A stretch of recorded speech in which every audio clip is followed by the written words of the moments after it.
Melasma Right. అంటే తెలుగులో మంగుమచ్చలు.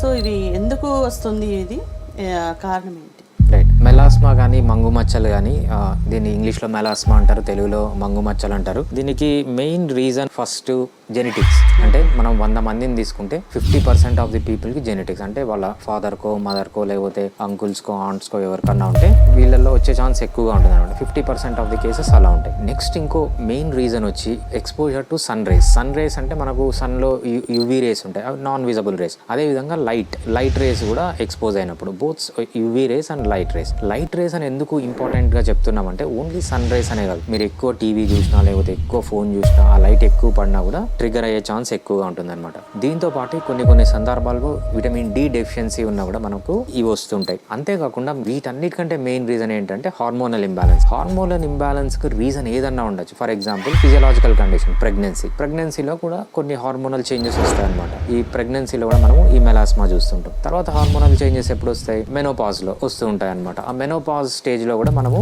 ఈ చేంజెస్ అనేవి చూస్తూ ఉంటాం. దాంతో పాటు చాలా మంది ఏం చేస్తూ ఉంటారు, కాంట్రాసెప్టివ్ పిల్స్ తీసుకుంటుంటారు, అండ్ పిల్లలు పుట్టకుండా ఉండడానికి కొన్ని మెడిసిన్స్ తీసుకుంటున్నారు. దీనివల్ల కూడా హార్మోనల్ ఇంబ్యాలెన్స్ వచ్చి ఇది వస్తుంది అనమాట. చాలా మంది విమెన్ ఏం చేస్తారంటే ఏదన్నా ఫంక్షన్ ఉన్నప్పుడు లేదంటే పండగ ఉన్నప్పుడు, సో తీర్థయాత్రలకు వెళ్ళేటప్పుడు మెన్సెస్ రాకుండా కొన్ని హార్మోనల్ పిల్స్ వాడతారనమాట. ఇందువల్ల కూడా ఇవి వచ్చే ఛాన్సెస్ చాలా ఎక్కువగా ఉంటాయి. అంతేకాకుండా కొన్ని అలోపతిక్ మెడిసిన్స్, ఈ మెడిసిన్స్ వాడడం వల్ల, లేకపోతే ఒక్కొక్కసారి ఇడియోపతిక్ అంటాం అనమాట, వితౌట్ ఎనీ రీజన్ అన్ని నార్మల్ గానే ఉంటాయి కానీ ఏ రీజన్ లేకుండా వీళ్ళకి ఈ మంగు మచ్చలు అనేవి వస్తుంటాయి. సో ఇవన్నీ ఈ మంగు మచ్చలు రావడానికి వేరియస్ రీజన్స్.